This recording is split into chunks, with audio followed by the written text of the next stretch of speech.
Aujourd'hui, je vous raconte la plus grande honte que j'ai vécue sur scène.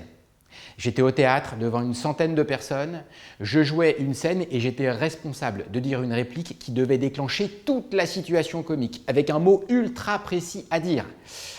J'imagine que vous me voyez venir, au moment de dire le mot, impossible de m'en rappeler. Le silence est devenu gênant, mes partenaires ont fini par tous se retourner vers moi attendant que je dise le mot qui devait débloquer toute la situation, et le public a fini par ricaner, se rendant compte de la gêne de la situation. Quelqu'un a fini par souffler le mot un peu trop fort, ce qui a encore plus fait rire tout le monde. J'ai fini par répéter ce mot qui a enfin débloqué la situation, qui a encore une fois fait rire tout le monde. Je suis persuadé qu'à la fin de ce spectacle, personne ne s'est rappelé du sketch. Mais tout le monde s'est souvenu de ce petit garçon de 12 ans qui a vécu la honte de sa vie.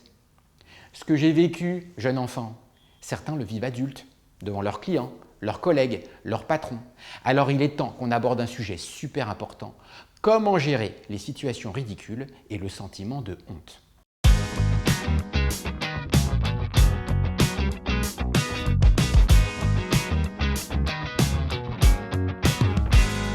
Oui, c'est vrai, prendre la parole en public peut potentiellement vous mettre face à plein de situations qui peuvent être ridicules. Bon, on a vu le trou de mémoire, ça peut être parce que vous êtes interrompu de manière un peu brusque, ou parce que vous avez trébuché en entrant dans la salle, que vous avez oublié de fermer votre braguette. Les situations sont infinies.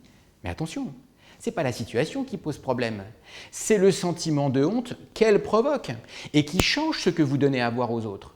Dans mon cas précis, je n'étais plus un petit garçon qui cherchait son texte pour que la scène reprenne, ce qui peut arriver. J'étais un petit garçon qui avait honte de se sentir ridicule devant tout le monde. Et c'est précisément ce sentiment de honte qui m'empêchait de me rappeler de mon texte. Voici tout de suite un exemple en vidéo d'une situation, oui, un peu gênante. Mais c'est bien le sentiment de honte des protagonistes qui amplifie le ridicule de la situation et qui les empêche de gérer correctement. Scandals happen all the time. The question is, how do democracies respond to those scandals? And what will it mean for the wider region? I think one of your children has just walked in. I mean, shifting sands in the region. Do you think relations with the North may change? I would be surprised if they do.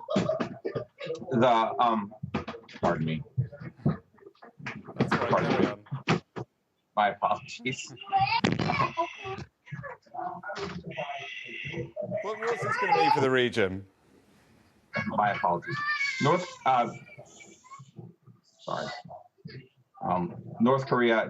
South Korea's policy choices on North Korea have been severely limited in the last 6 months to a year. Cette vidéo, au-delà d'être toujours aussi amusante, est un exemple parfait d'une situation, oui, certes un peu gênante, mais qui aurait pu rester juste amusante et qui devient ridicule à cause de la honte des protagonistes, cette honte les empêchant de gérer la situation correctement. À cette étape-là, il devient important donc de dissocier la situation, qui peut se trouver ridicule, du sentiment qu'elle provoque, qui n'est pas forcément la honte.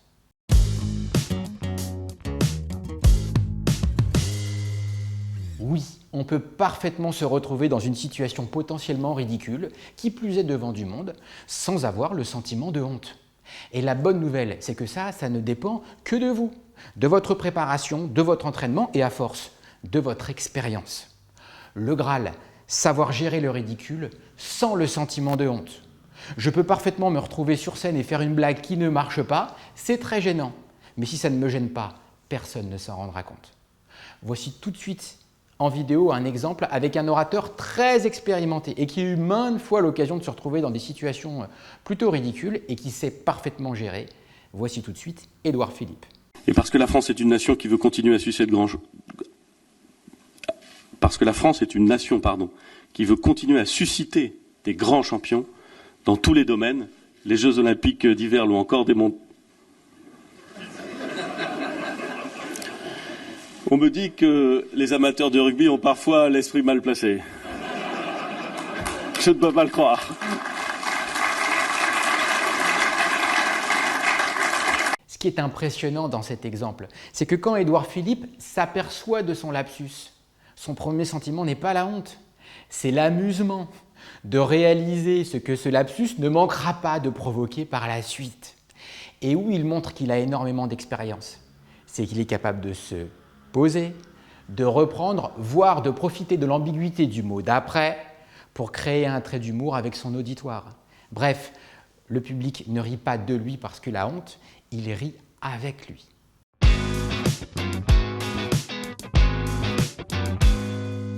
Bien sûr que c'est compliqué de maîtriser ce qu'on va ressentir. On ne sait pas quand ça va se produire et comment on va réagir. Et je vois d'ici la réaction de certains d'entre vous, de quoi je vais avoir l'air, j'arriverai jamais à faire comme Édouard Philippe.